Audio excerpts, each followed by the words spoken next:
এত রাত কাঁদলেন। নবীজি বলবেন, উম্মত আমি সারা রাত কাঁদছি, তায়েফের পাথরের আঘাতে আমার পিঠ ছিদ্র করে ফেলছি, ক্ষুধার কষ্টে উম্মত আমি পেটে 2টা পাথর বাঁধছি, উহুদের দান দান শহীদ করা রক্তে বেহুশ হয়ে আমি পড়েছিলাম লম্বা সময়, এত কষ্ট সইলাম, এত কাঁদলাম, এত রক্ত ঝরাইলাম, আর কত কাঁদলে কত রক্ত ঝরাইলে উম্মত তুমি আমার কথা মনে পড়তো? বলে জিজ্ঞেস করে আমার ভাই, আমি বলে গেলাম। নিজেদেরও ব্যস্ততা একটু বেশি এখন, এই জন্য বারবার আসতে, আমি তো কত আসছি আপনাদের এখানে, আশেপাশে কত মাহফিলে আসছি, ব্যক্তিগত অনেক ব্যস্ততা, কাজে কর্মের অনেক, বয়সের কারণে অনেক আলাদা মাহফিল ছাড়াও অনেক ছোটখাটো অনেক কাজ করতে হয়, যার কারণে তো কুলাইতে পারি না, বারবার আসে। আপনাদেরকে মনে করাই দিলাম। নবীজি জিজ্ঞেস করবে, উম্মত আমি আর কত কাঁদলে, কতবার আমি রক্ত ঝরাইলে আমার কথা মনে পড়ত, কতবার? 30 বছর ধরে মিথ্যা বললা, কখনোই হারাম ছাড়লা না, আমার কথা মনে পড়ে নাই? 60 বছর বয়স উম্মত, সেই পর্যন্ত টানা বিড়ি সিগারেট খাইয়া গেলা, আমার কথা মনে পড়ে নাই?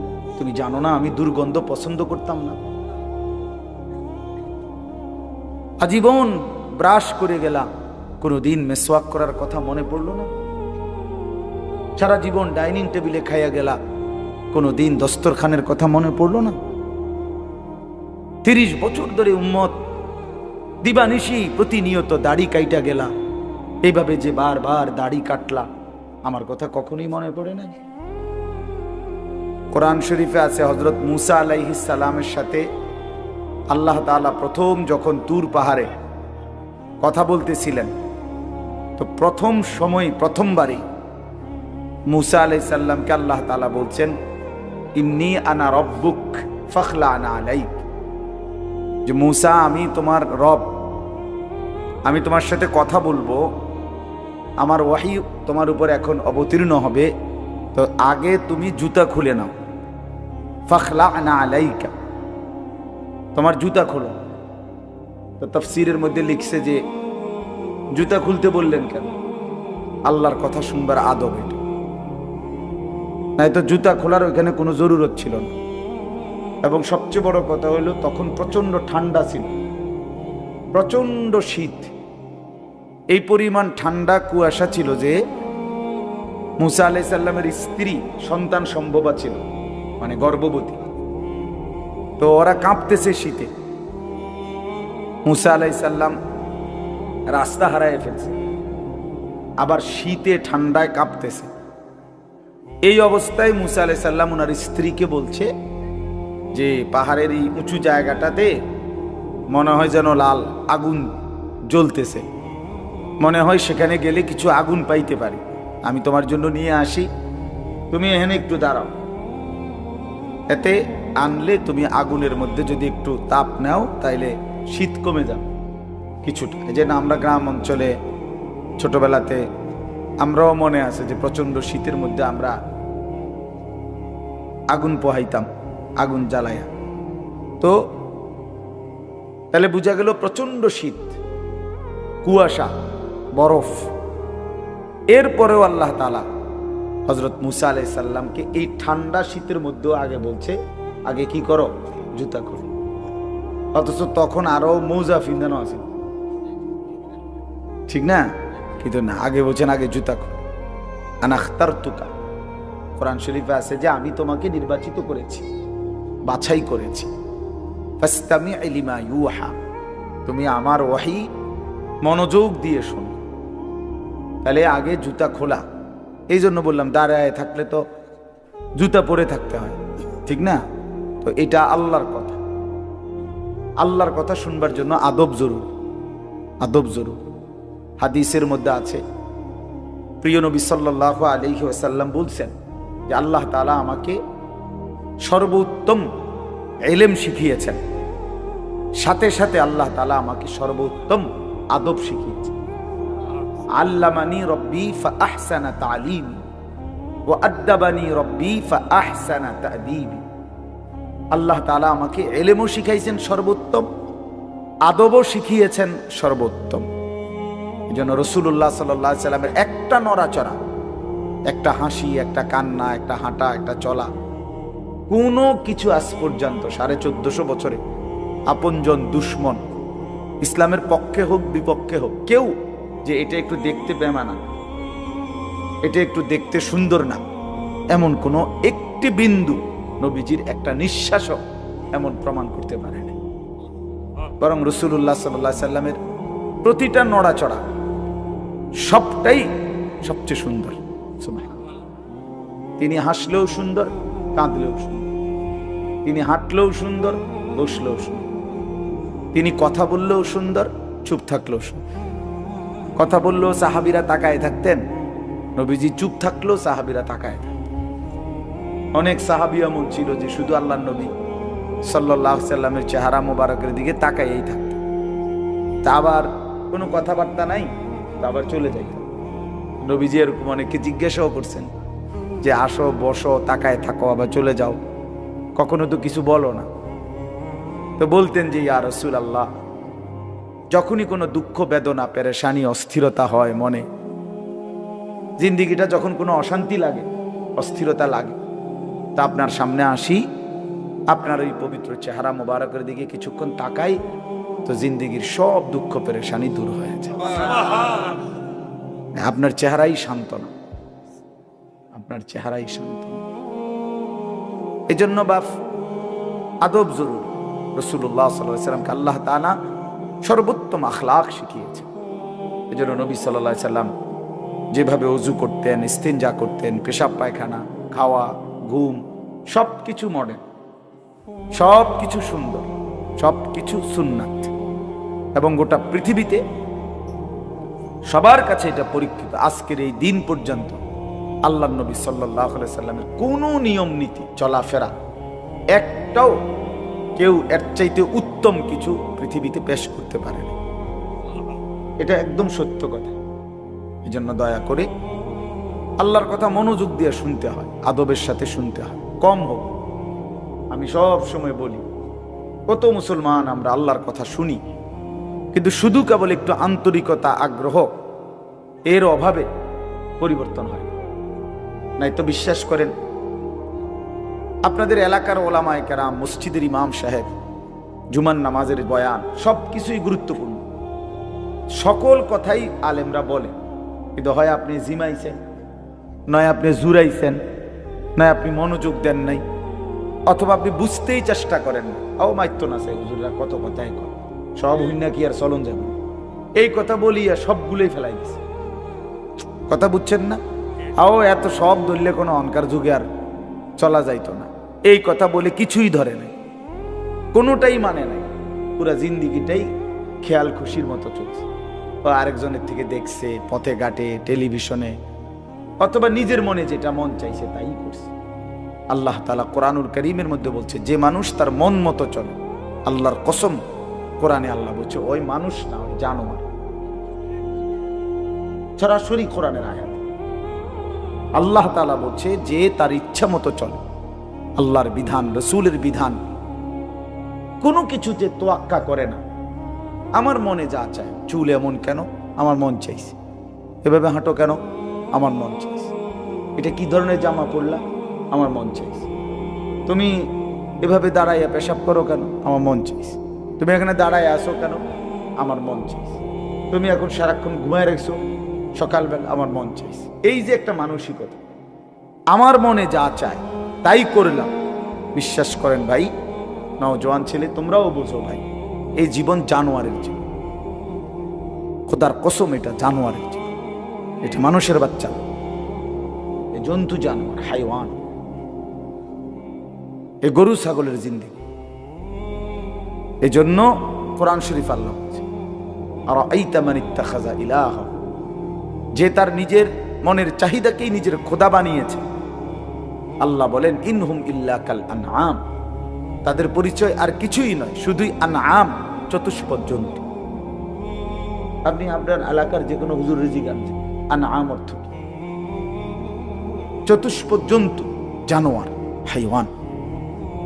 এই জন্য আদব জরুরি, আল্লাহর কথা কমই শুনে, মনোযোগ দিয়ে শুনুন, তাহলে দেখবেন আপনার মসজিদের ইমাম সাহেবের বয়ান দ্বারাই জিন্দিগি বদলাই গেছে। একবারে চাঁদের দেশের থেকে হুজুর আনতে হইব, মঙ্গল গ্রহ থেকে হুজুর আনতে হইব, এগুলো কোনো কথা না। আল্লাহর কথা যিনি বলে, ছোট হোক বড় হোক, স্থানীয় হোক দূরের হোক, আল্লাহর কথা যিনি বলে তিনি দামি। যখনই বলে তখনই দামি। জোহরের পরে বললেও দামি, আসরের পরে বলল, রাত 10টা বাজলে উনি প্রধান বক্তা, আর 8টা বাজে উনি বিশেষ বক্তা। এটা কোরআনের কোন আয়? বলেন বলেন, এটা হিসাব বলেন। কথা বুঝছেন না আপনি? মাগরিবের পরে বয়ান করলে উনি সামান্য বক্তা, আর রাত যত সাফে গভীর হয় তত তিনি বড় বক্তা। এটার কোনো যুক্তিসঙ্গত কোনো ইয়া আছে, কারণ আছে? তো এটা কি? এটা কোনো বিষয় না। প্রধান বক্তা, বিশেষ বক্তা, অল্প বক্তা, সাংঘাতিক বক্তা, ভয়ঙ্কর বক্তা, এগুলো সব ধোঁকা। এগুলো কি? আমি আজকে যেমন আজকে জোহরের পরে বয়ান করছি চাঁদপুর, আসরের 8 টাইম পর্যন্ত। মা এশার নামাজের পরে বয়ান করছি নাঙ্গলকোট, লাকসামের ওরও আরো এদিক। আমার একটা বিশেষ কারণে আমি ওখানে যাইতে হয়েছি, এই কারণে আমার এখানে দেরি হয়েছে। আমার এইটা আগের নেওয়া মাহফিল, আব্দুল বাতেন ভাই বহু আগে দাওয়াত দিয়েছে, কিন্তু ওইখানে আমি এতটা বড় মাপের বুজুর্গ আলেম আমারে আবদার করছে হাতে ধরে, আমি না যাইয়া পারিনি। খুব কষ্ট করে আমি গেছি, মানে বহুত কষ্টে উড়াই আসছি। আপনি সারাটা দিন পথে পথে, সারাদিনে আমি আজকে এখনো বৈশা ভাত খাইনি। এমনি বললাম, মানে নাস্তা টাস্তা করছি গাড়িতে বসে বসে, সব গাড়িতে বসে বসে। এই যে বললাম বিষয়টা অর্থ হইল, তাহলে এখন আমি আসরের আগে যে বয়ান করলাম তখন আমি কি বলব? বুঝেন নাই? এসার পর যে বয়ান করলাম তখন এই সময় আমি কি বলব? অহন আমি কি বলব? এটি বুঝি কথা? এই সময় আমি অল্প কুদ্দুর বক্তা, অনসাংঘাতিক বক্তা, এইটা কোনো কথা না। আল্লাহর কথা যখনই বলা, আল্লাহর কথা বলতে থাকা। ফজরের পরে, জোহরের পরে, কখনো 10 মিনিট, কখনো 1 ঘন্টা, যতক্ষণ বলা যায় বললেই লাভ, খুললেই লাভ, জবান খুললেই লাভ, আল্লাহকে ডাকলেই লাভ, আল্লাহকে ডাকলেই লাভ। সুবহানাল্লাহ একবার বললেও নেকি, 1000 বার বললেও নেকি। একবার বললে একবারের নেকি, 1000 বার বললে 1000-এর নেকি। কথা বুঝছেন না? এই জন্য বাপ আমার, ভাই আমার, বন্ধু আমার, এটা বোঝা উচিত। আমি প্রতিদিন বয়ানের শুরুতে 10-20 মিনিট সময় এই কথাটা বুঝাইতে চেষ্টা করি যে আপনারা সকল আলেমদের কথাকে কদর করুন। জনপ্রিয়তা এটা একটা ধোঁকা, অর্থাৎ এটা আল্লাহ তাআলার একটা ইচ্ছা। হয়তো কখনো আল্লাহ তাআলা আপনার কাউকে একটু বেশি মানুষের সামনে বলায়, কখনো কাউকে কম মানুষের সামনে বলায়। এটা কোনো অপমান, বেইজ্জতি, ইজ্জতের কিচ্ছু নেই। 1 লাখ মানুষ মনে করেন আজকে আমার বয়ানে এখন বসলো, 1 লক্ষ মানুষ আমারে স্লোগান দিয়া কোম্পানিগঞ্জ স্টেশনে দিয়ে আসলো, সম্মান দেখাইলো সবাই। আপনি বুঝলেন আর কি আমি খুব জনপ্রিয়। আল্লাহ তাআলা বললেন আনিস, আমি নিলাম না। হ্যাঁ, এরপরে বুঝেন নাই আমার কথা? আল্লাহ তাআলা বললো আমি নিলাম না, আমি তোমার এই গ্রহণ করলাম না। তখন তো কুত্তার সমান মর্যাদাও নাই, তখন তো জন্তু জানোয়ারের সমান মর্যাদাও নাই। আল্লাহ যদি কাউকে প্রত্যাখ্যান করে, সারা পৃথিবী শিক্ষার লিখি। আল্লাহ গ্রহণ করা এটা সবচেয়ে বড় কথা। আপনারা জানেন, অবাক হবেন। ছেলেরা ভাই এই মোবাইলগুলো নামায় দাও, নামায়, এমনি শোনো ভাই, ভালো হবে। আমার কথাটা শোনো, ভালো হবে ভাই। হাতে ধরা যে মোবাইলগুলো সব নামায় ফেলো, এমনি শোনো, এমনি। যখন আমরা সামনে নাই তখন মোবাইল থেকে শুনি। এখন তো আলহামদুলিল্লাহ আমরা উপস্থিত আছি এখানে, ঠিক না? মেহেরবানি করে আন্তরিকতা নিয়ে চেহারার দিকে তাকাইয়া শুনলে ভালো। এই সারাক্ষণ মোবাইল নিয়ে ব্যস্ত থাকলে এটা এক ধরনের রোগ আসবে, বাস্তব। আপনি এই ডাক্তারকে জিজ্ঞাসা করে দেখেন, মোবাইলের এই আসক্তি, নেশা, সারাক্ষণ এটা ছাড়া চলতে না পারা, এটা এক ধরনের রোগ, মানসিক। সত্যি কথা বলি, এটা একটা মানুষ না। আমি নিজে আমার একজন আত্মীয়, নামাও না ভাই, নামাও মোবাইল নামাও। আমার একজন আত্মীয়, তার এই ব্রেনে সমস্যা হয়েছে। আমি তারে কুমিল্লা একটা বড় মানসিক হাসপাতাল, ওখানে ভর্তি করাইছিলাম। আমি নিজে দেখতে গেছি যখন তারে, তখন ওখানে একজন ভদ্রলোক, উচ্চ শিক্ষিত সরকারি উচ্চ পদস্থ কর্মকর্তা, তো উনি ওখানে বসা। আমারে দেখে জড়ায় ধরছে, কানছে। তো ওনার স্ত্রী বিবির জন্য দোয়া চাইছে উনি, যে হুজুর আমার ওয়াইফ এই হসপিটালে ভর্তি, সেও আপনার মাস্টার্স করা মেয়ে, মহিলায় মানে বেটার বউ। তাই বললাম, স্যার আপনার স্ত্রী এখানে ভর্তি, বুঝলাম না বিষয়টা কেন। দিন রাত অত্যধিক মোবাইল চালানোর কারণে এখন তার ব্রেনের সমস্যা, এখন এই জন্য হসপিটালে, মানসিক হাসপাতালে ভর্তি করাইতেছে। একের আল্লাহর কসম, এই কোরআন সামনে আমি বলবো। ওই দেখেন ওই অপদার্থ, কি পরিমাণ অপদার্থ, মানে এই জিন্দিগি একটা ফালতু জিন্দিগি আর কি। যে হুজুর আমনে না, আরো বলেন আমি বেশরমের কোনো শরম নাই। হ্যাঁ, মানে এইটাই হলো মানুষ। অর্থাৎ কোথায় আমি কিচ্ছুর কোনো হিসাবের দরকার, আমার যা মন চায় তা। এবারে কে বলছে এত কথা আমার দরকার। আমনের মতো হুজুর নামনে হুজুরের আব্বা কো, আমার মোবাইল আমি টিপব।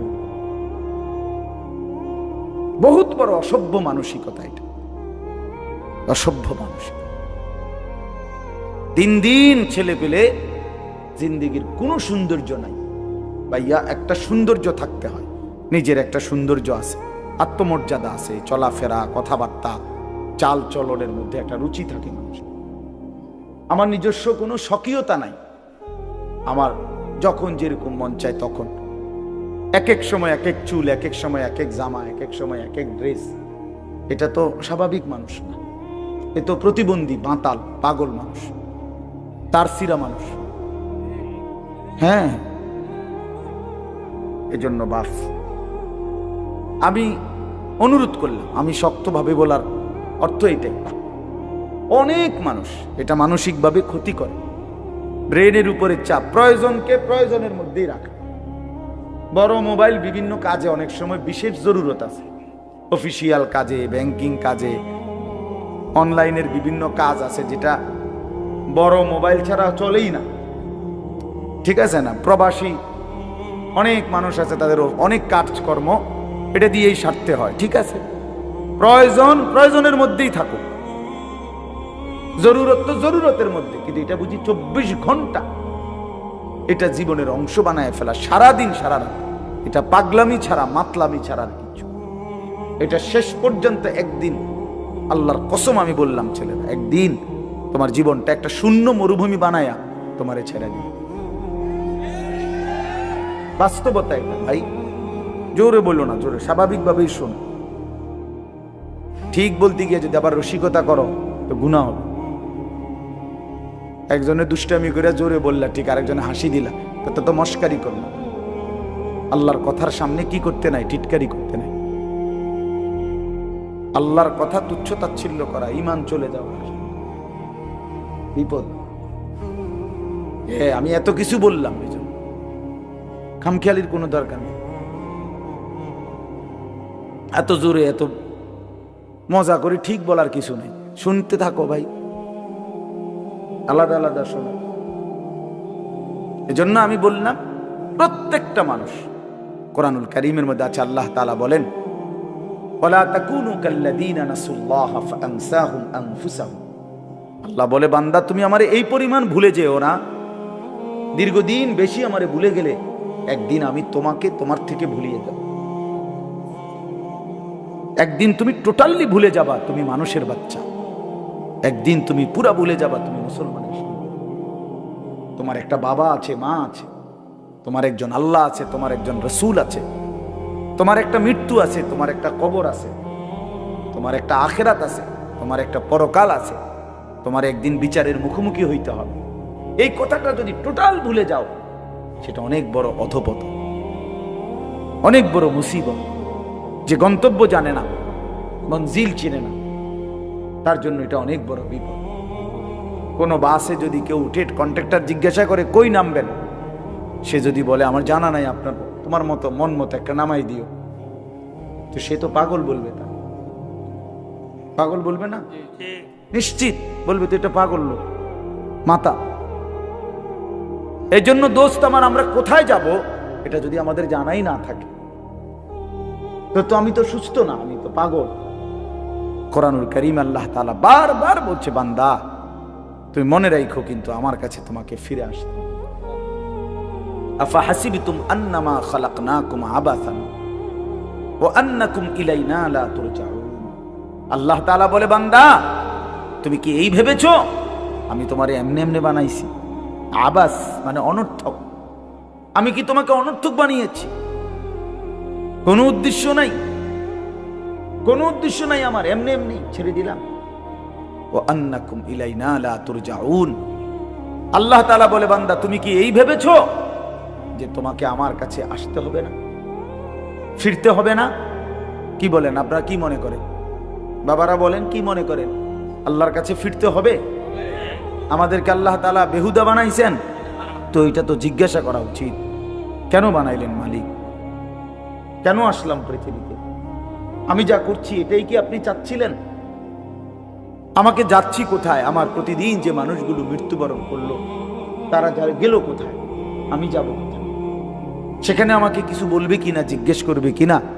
এটুকু বিবেক যদি দিমাগ না থাকে দোস্ত আমার, বাপ আমার, তো আমি মানুষ হইলাম কিনা? আমি মানুষ হইলাম কিভাবে? আমি একজন সুস্থ মানুষ হলাম কিভাবে? আমি তো জন্তু জানোয়ার না, আমি তো কুকুর বিড়াল না যে খাইলাম আর ঘুমাইলাম, গরু ছাগল। কোরআনে আল্লাহ বারবার বলছে, বান্দা কুল ইন্নাল মাউতাল্লাযী তাফিররুনা মিনহু ফাইন্নাহু মুলাকীকুম সুম্মা তুরাদ্দুনা ইলা আলিমিল গায়বি ওয়াশ শাহাদা।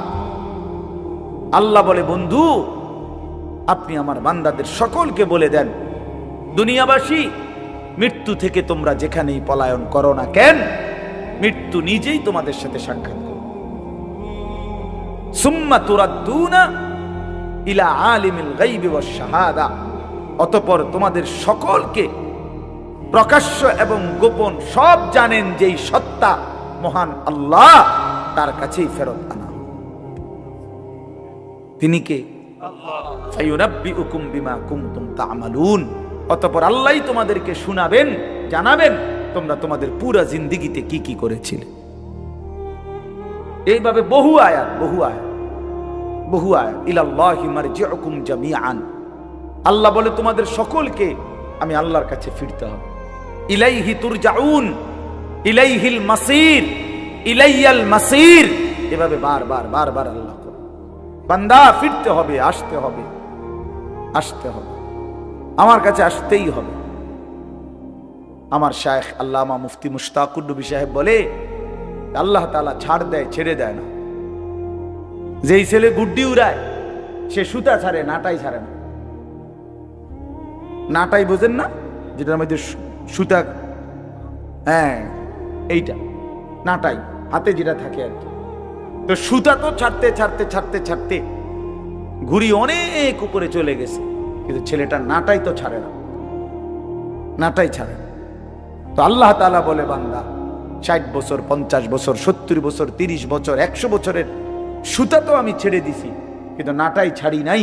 ঠিক যখন সময় হয় আমি আল্লাহ মালাকুল মউত পাঠিয়ে, আজরাইল পাঠিয়ে 1 সেকেন্ডেই তোমাকে আবার আমার কাছে নিয়ে আসি। তোমারে ফিরাইয়া আনতে দেরি হয় না। ফাইদা জাআ আজালুহুম লা ইস্তাখিরুনা সাআতান ওয়া লা ইস্তাকদিমুন। 1 সেকেন্ড আল্লাহ দেরি করবে। চলেন বাপ, এই জন্য ভাবতে শিখি। ছেলেরা তোমরাও ভাইবো, আমার বাপ আমার কথা হইলো তোমার পথে তুমি, আমার পথে আমি। যার যার জায়গায় আমরা ফিরে যাব, যার যার গন্তব্যে। তোমার ঘর আলাদা, আমার ঘর আলাদা। তোমার জিন্দিগি তোমার সাথে, আমার জিন্দিগি আমার সাথে। কেউ কারোর জন্য আটকায় না বাপ। দুনিয়া কেউ কারোর জন্য আটকায়ও না, আর দুনিয়া কারোর জন্য থাইমাও থাকে। বহুত স্বার্থপর এই দুনিয়া, বহুত স্বার্থপর। আজকে তো অনেক বন্ধু দেখা যায়, কিন্তু অ্যাক্সিডেন্ট করলে সাথে অন্যরাও পাও ভাঙ্গে না। আমার যেদিন পাও ভাঙছিল 2021 সালে, এই যে এখন রমজান আমার জিগাইছে যে হুজুর আপনার পাওটা মনে হয় এখনো সোজা হয় না। হ্যাঁ, আজও সোজা হয় না। সেই 2021 সালে আমার পাও ভাঙছে। আজকে 4 বছর পরেও কাছের থেকে দেখলে বোঝা যায় আমার পাও একটু বাঁকাই। তো আমার তো অনেক ঘনিষ্ঠ বন্ধু আছে, কিন্তু সেদিন তো আমার পাও ভাঙলো যেদিন, সেদিন তো আমার সাথে আর কারো পাও ভাঙে নাই। এবং আমি যেই মোটর সাইকেলে ছিলাম, ওই মোটর সাইকেলে আমি আমার বন্ধুর মোটর সাইকেলে আমি পিছনে বসছি। আমি মোটর সাইকেল চালাই নাই, পারিও না চালাইতে। তো পিছনে বসা ছিলাম, সে সামনে। ভ্যান গাড়ি আইসা আমার পায়ে বাড়ি দিছে, অথচ আমার ঠিক বরাবর তার পাও। সেও তো মোটর সাইকেল চালাইতেছে, তার পায়ে একটা সুতাও লাগে না, কিচ্ছু লাগে। দুনিয়ায় আমরা একাই, স্বার্থপর এই দুনিয়া। সামনের সিএনজি অ্যাক্সিডেন্ট করলে রক্তে ভাইসা গেছে মানুষের লাশ, পিছনের গাড়ি থামে না, সাইডি দিয়ে জায়গা জায়গা বাফ, কেউ থামে না। একটু জ্যাম বাজলে কারো আর সহ্য হয় না, চিৎকার শুরু করে, জ্যাম ক্লিয়ার করো। পুলিশ কই, এই বেটা কি? আরে ভাই মানুষ মারা গেছে। আরে মানুষ মরলে মরছে বেটা, রাস্তা ক্লিয়ার করো বেটা। এরই নাম দুনিয়া, এর নাম দুনিয়া। তোমার এই অসৎ বন্ধুগুলোরে ডাক দিয়ে বলো না একবার যে দোস্ত, আমার যদি পাওটা ভাঙ্গা যায়, আমার কাছে যদি টাকা না থাকে, আমি যদি আর কোনোদিন তোদের সাথে আড্ডা দিতে না পারি, তো তোরা আমার সাথে আসবি কিনা? কেউ আসবে না, কেউ আসবে না। তুমি বুঝো না ভাইয়া, তুমি জানো না এই অসৎ বন্ধু তোমারে নষ্ট করে দিচ্ছে। সারা দিনে যে বন্ধু, দিনের পর দিন তার সাথে আমি চললাম, অথচ একটা বার এক ওয়াক্ত নামাজ পড়ার কথা বলে না। এ তো বন্ধু না, এ তো জানোয়ার, এ তো শয়তান। এটা বন্ধু কিসে? এটা বন্ধু কিসে? এই জন্য আমরা প্রত্যেকেই এটা ভাবা উচিত, আমরা একাই। দুনিয়া তো একা, কবরও একা। দুনিয়া তো একা। আমার অসুস্থ হইলে, পেটে ব্যথা হইলে আর কারো পেটে ব্যথা হয় না, আমার বিবিরও না, আমার বাচ্চারও না। তা আমি একা না? আমার সুখে আমি একাই, আমার দুঃখে আমি একাই, আমার বিপদে আমি একাই, আমার মুসিবতে আমি একাই, আমার কবরে আমি একাই, আমার হাসরের ময়দানে আমার একাই দাঁড়াইতে হবে। এই জন্য আমরা যদি নিজেকে ভুলে যাই, ভুল হবে। এটা আল্লাহ তাআলা আমাদেরকে আকল দিছেন, দিমাগ দিছেন, বুঝ দিছেন, বিবেচনা দিয়েছেন, বোধ শক্তি দিয়েছেন, আলো অন্ধকার, রোদ বৃষ্টি, আগুন পানি, ভালো মন্দ, রাত দিন বুঝার তৌফিক দিয়েছেন, সব কিছু দিয়েছেন। আমি এটা আপনাদের এখন শোনাচ্ছি। এখানে আমি 5টা আয়াত পড়ছি। এই ছোট্ট অল্প একটু সময়ে এই আয়াতগুলোর তর্জমা শুনে তাইলে আমার কথা শেষ।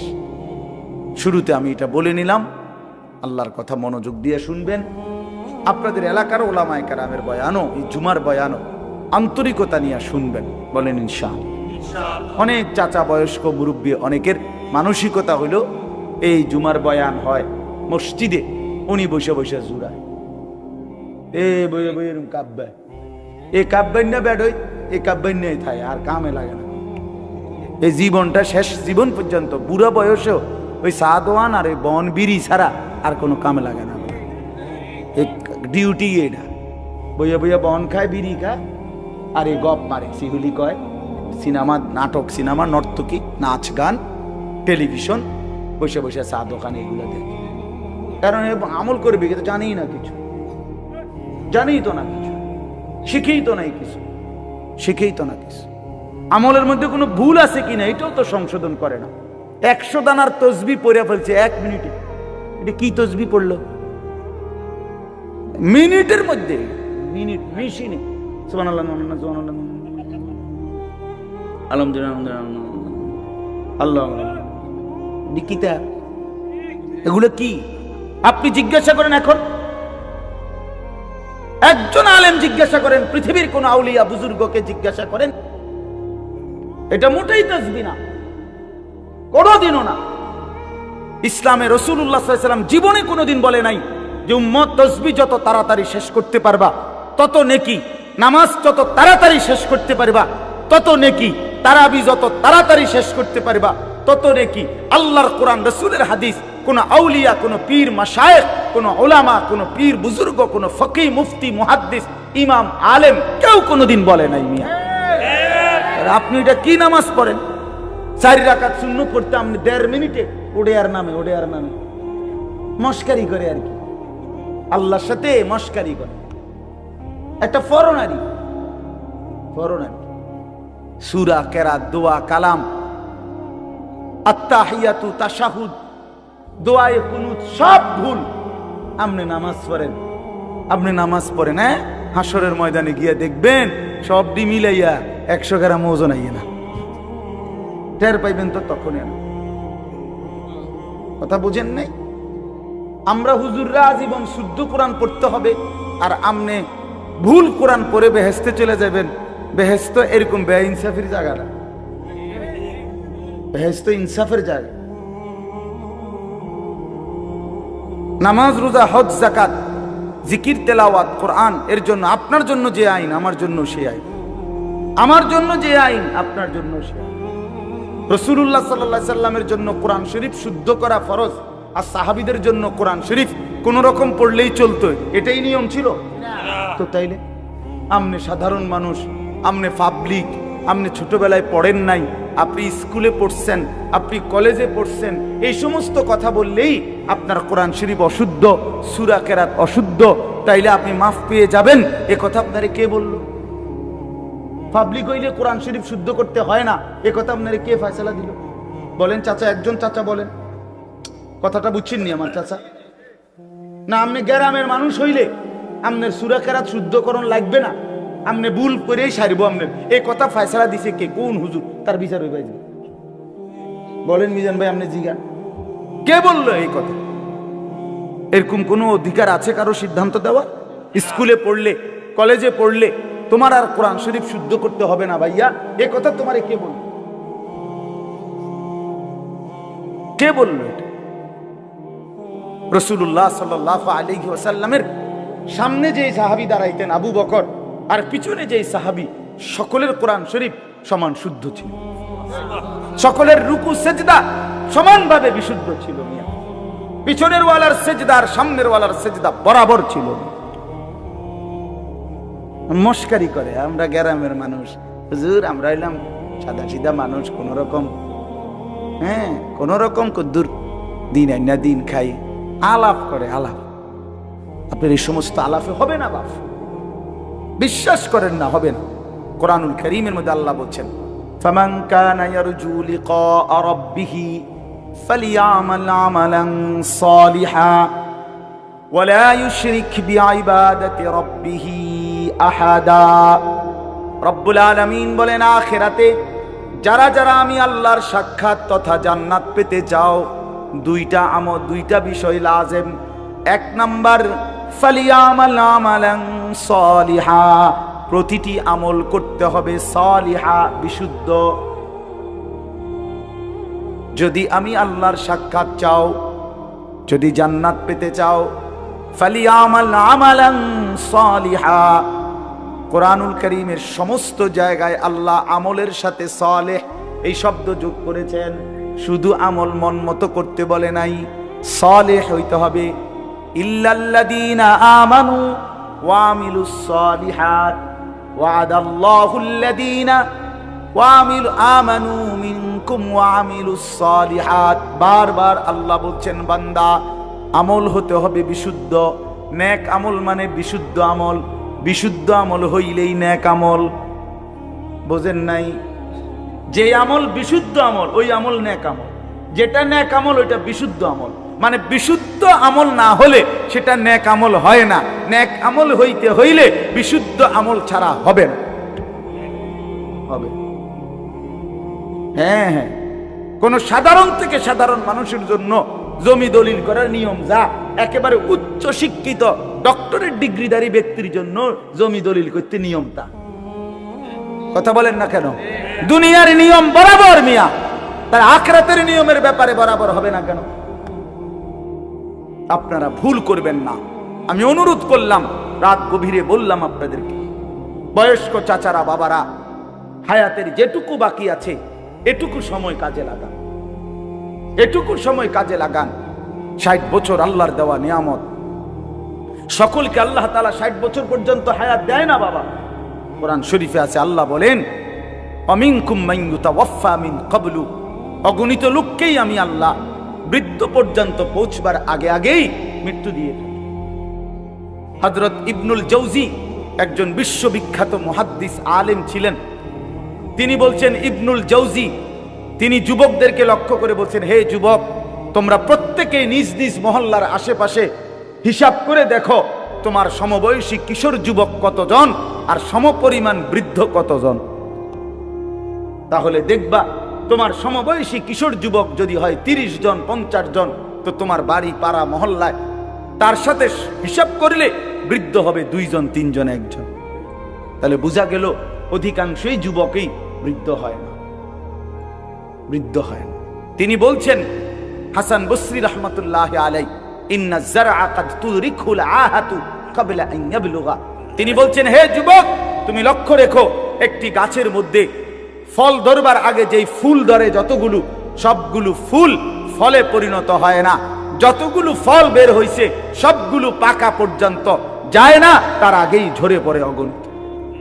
একটি আম গাছে যতগুলো মুকুল ফুল ধরে, ফুল বের হয়, সবগুলো বড় বড় আম হয়? বলেন না বাপ? ঝরে যায় অগণিত ফুল।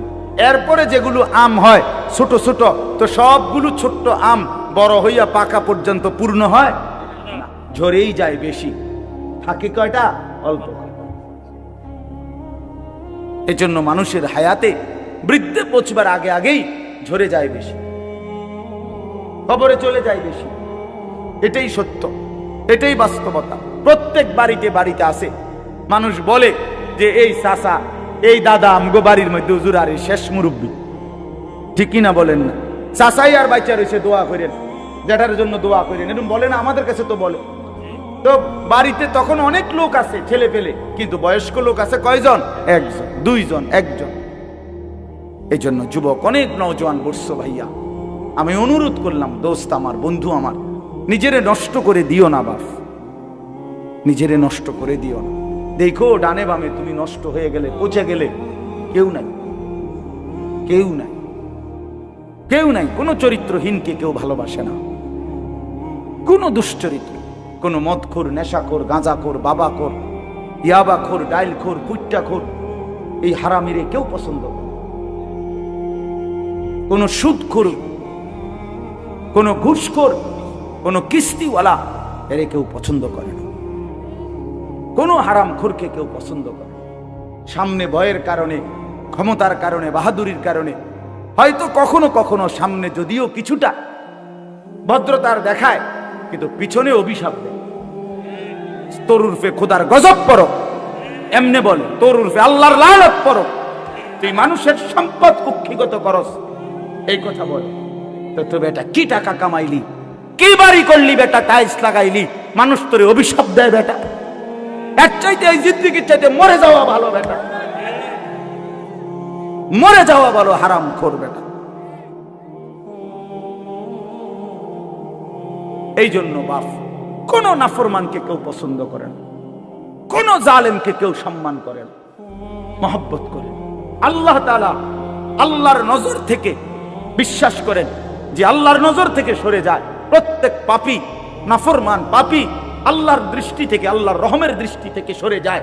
আর আল্লাহর নজর থেকে সরে যায় যে আল্লাহর কসম গোটা মাখলুক তাকে নিন্দাই করে, মালউন হয়, সমস্ত সৃষ্টির কাছে সে অভিশপ্ত হয়।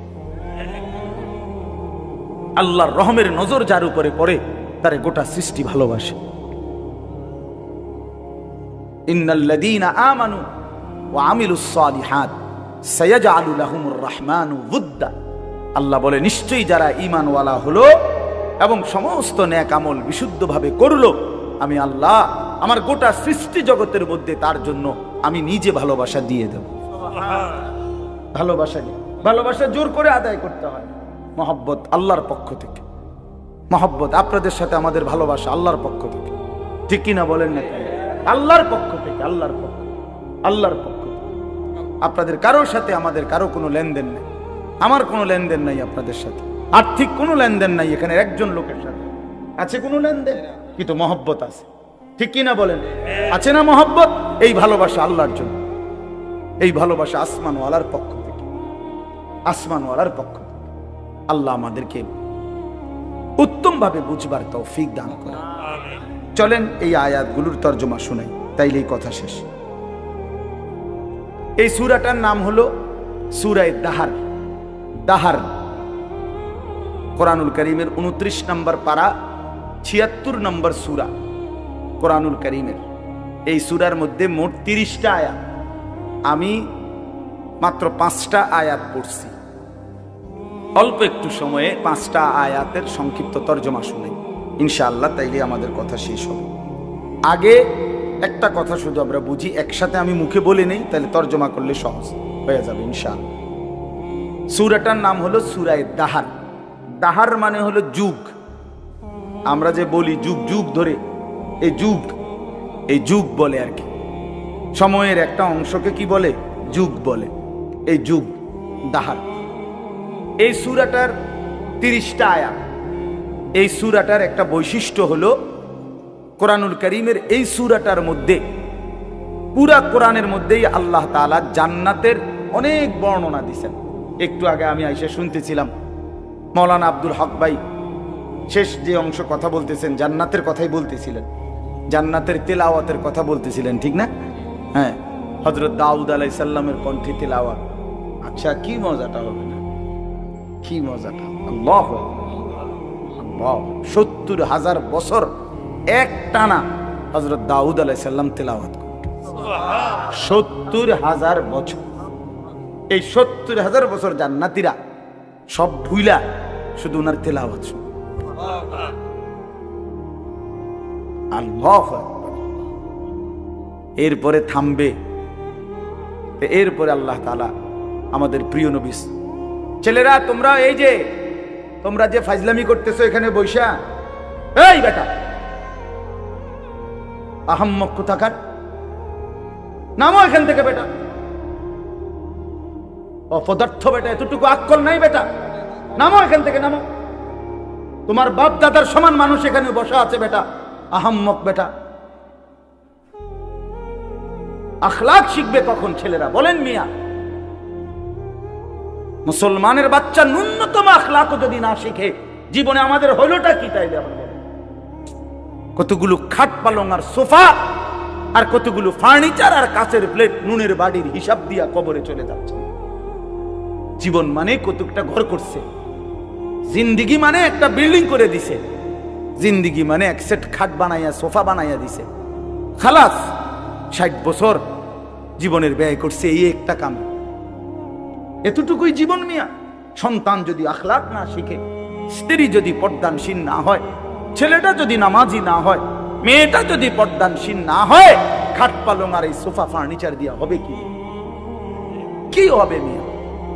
10 বছরের ব্যবধানে, 20 বছরের ব্যবধানে একটা ফার্নিচারও আমনে মইরা 20 বছর পরে কবর থেকে উঠা আমনের ঘরে আইসা ঢুকা দেখেন আমনের আমলের বানানো কিচ্ছু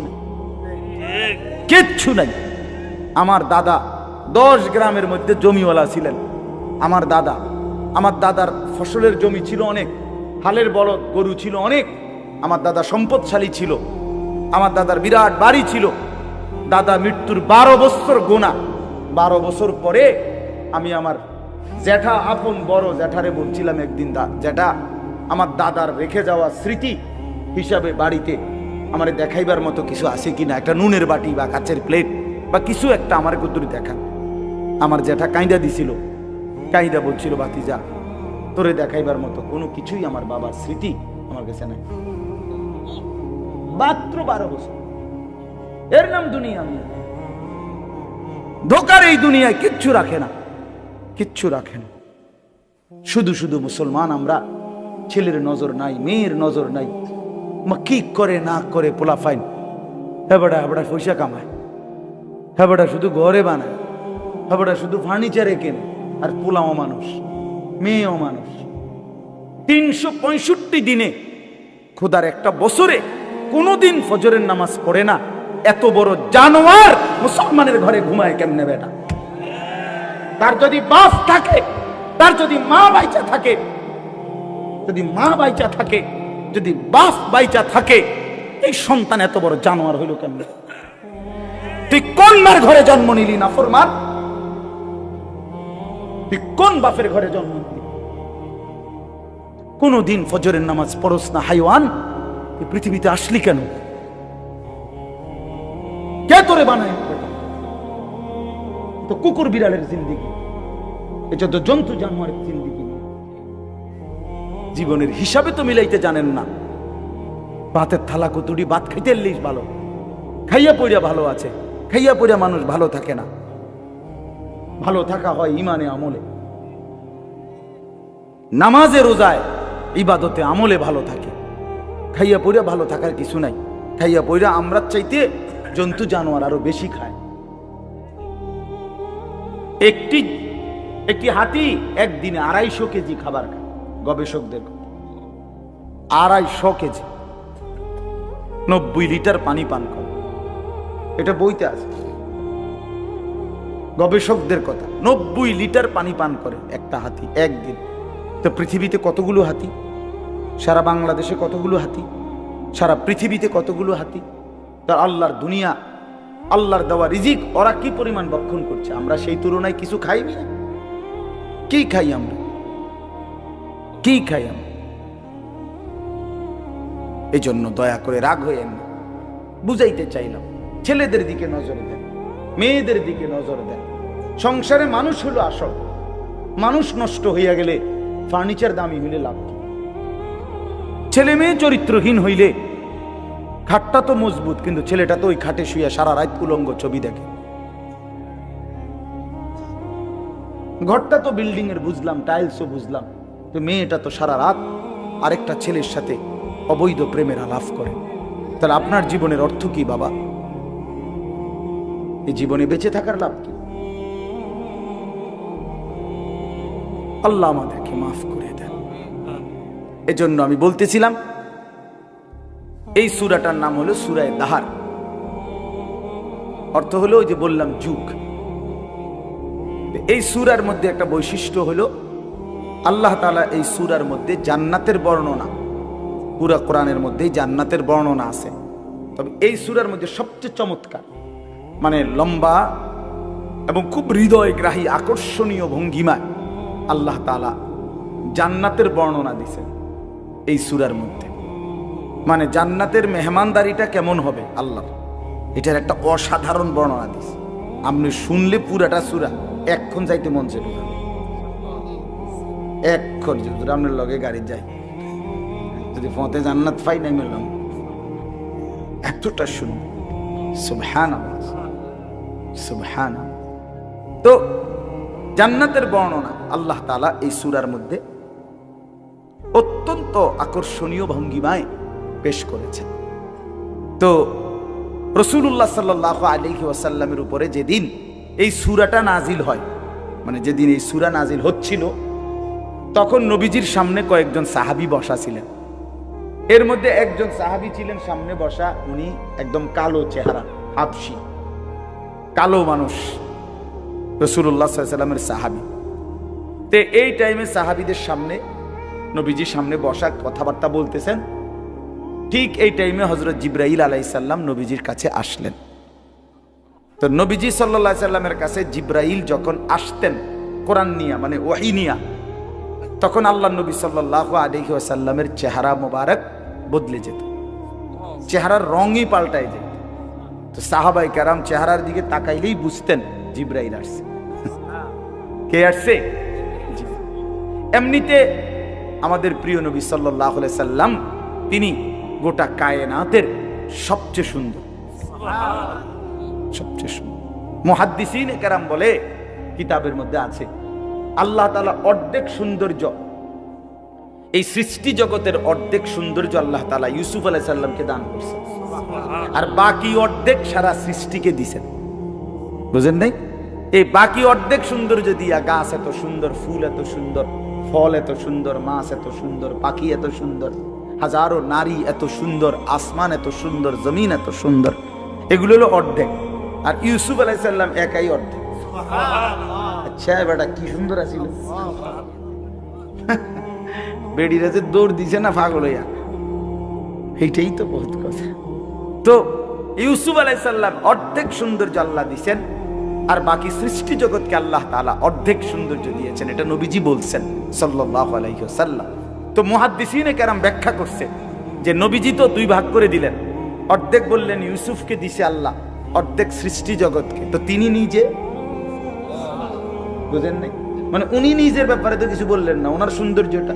তো মুহাদ্দিসিনে কেরাম বলেন এর দ্বারা এটাই প্রমাণ করিলেন বিনয়ের কারণে, তাওয়াজুর কারণে, নিজেরটা তো বলেন নাই, বুঝাইতে চাইলেন উম্মত আল্লাহ তাআলা অর্ধেক ইউসুফকে দিয়েছেন, অর্ধেক গোটা সৃষ্টিকে দিয়েছেন, একা বন্ধু মুহাম্মদকে পুরাটাই দিয়েছেন, পুরাটাই। হুসনে ইউসুফ দমে ঈসা ইয়াদে বাইদাদারি আঁচে খুবা আহমাদারান তু তনহা দারি। আল্লামা ইকবাল বলে, হে নবী মুহাম্মদ সাল্লাল্লাহু আলাইহি সাল্লাম, ১৬ লক্ষ আম্বিয়ার যত গুণ, সৌন্দর্য, বৈশিষ্ট্য একটা একটা করে যদি তালাশ করি আপনার মাঝে, আপনি একাই সব। তু তনহা দারি, আপনি একাই, তনহা মানে একা, আপনি একাই সব। সব রং, সব ঢং, সব সৌন্দর্য, সব গুণ, সব সিফাত আপনার আপনার।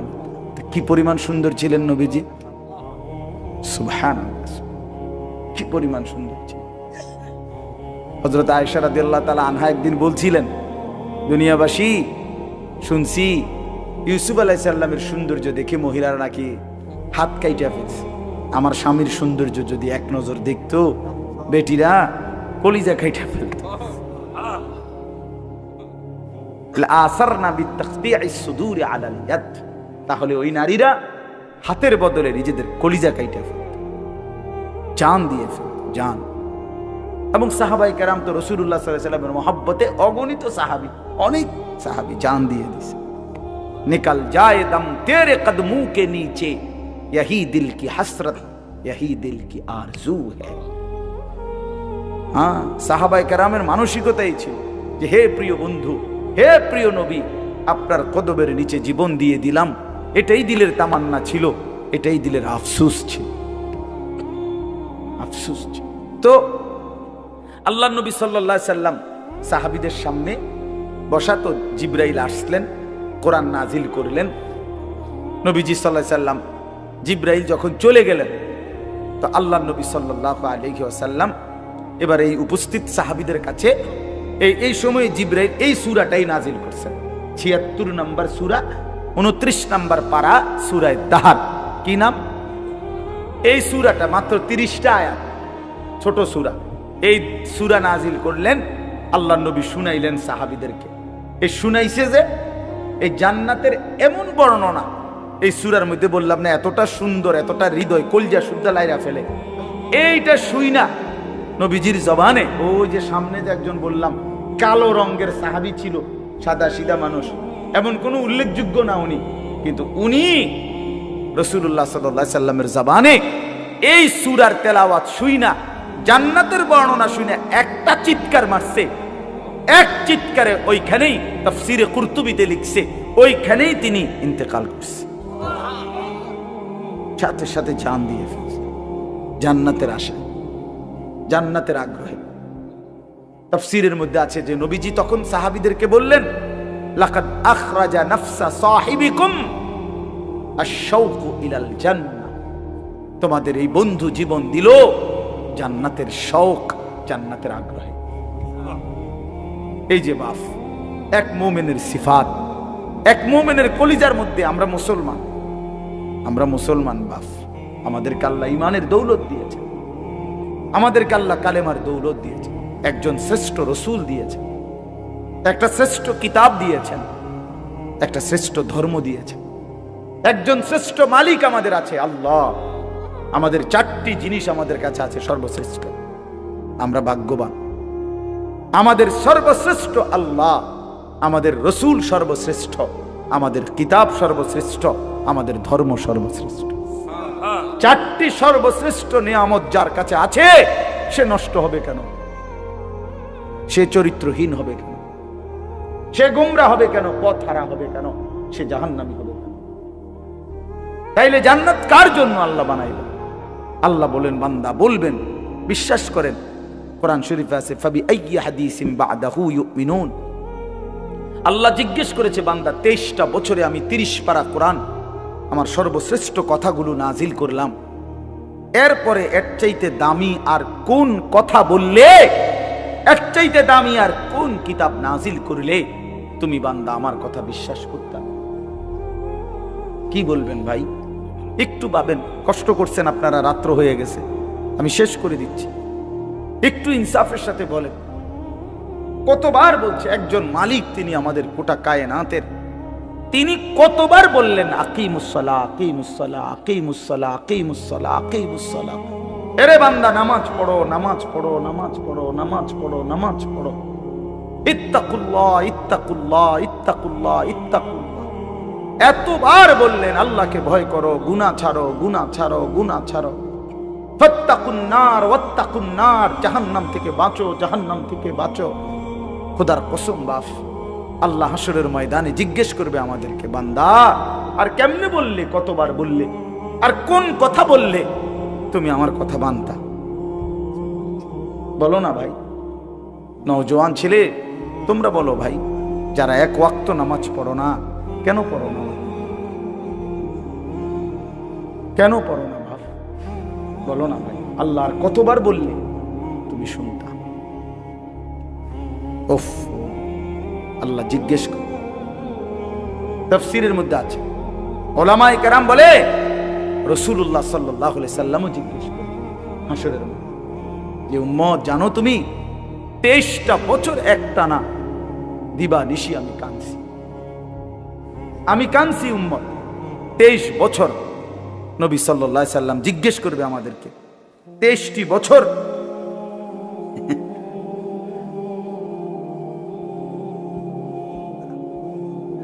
যিনি জিজ্ঞাসেন এই মাসালা, এটা তো আপনি সমাধান লিখছেন এখানে, কথা বুঝছেন? এইটা যেটা আপনি যেটা বুঝছেন এইটাই উত্তর,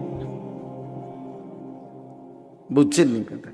আচ্ছা, তো বলতেছিলাম যে মানে রাসূলুল্লাহ সাল্লাল্লাহু আলাইহি সাল্লাম আমাদেরকে জিজ্ঞেস করবে, উম্মত আমি 23টা বছর দিবানিশি কাঁদছি তোদের জন্য, তোদের জন্য। আম্মা জান আয়েশা রাদিয়াল্লাহু তাআলা আনহা বলেন, নবীজির স্ত্রী, উনি বলেন, দুনিয়াবাসী খোদার কসম আমি দেখছি এশার নামাজের পরে নবী সাল্লাল্লাহু আলাইহি সাল্লাম আমার হুজরার মধ্যে দাঁড়াইয়া চোখের পানি ফেলতে শুরু করছেন আর উম্মতের জন্য কাঁদতেছিলেন, দোয়া করতেছিলেন। আল্লাহর কসম, আম্মা জান আয়েশা বলে, ফজরের নামাজের আযানের আগ পর্যন্ত এক দাঁড়ানোতে নবী সারাটা রাত কাঁদছে আর দোয়া করছে। সারা রাত, সারা রাত, সারা রাত, সারা রাত কাঁদছে। চোখ লাল হয়ে গেছে, দাড়ি মোবারক ভিজে গেছে, বুকের পশম ভিজে গেছে। ওয়াকাদ তাওয়াররামাত কাদামাহু, আম্মা জান আয়েশা বলে, দুইটা পা ফুলে ফুলে গেছে। এত রাত কাঁদলেন। নবীজি বলবেন, উম্মত আমি সারা রাত কাঁদছি, তায়েফের পাথরের আঘাতে আমার পিঠ ছিদ্র করে ফেলছি, ক্ষুধার কষ্টে উম্মত আমি পেটে দুইটা পাথর বাঁধছি, উহুদের দান দান শহীদ করা রক্তে বেহুশ হয়ে আমি পড়েছিলাম লম্বা সময়।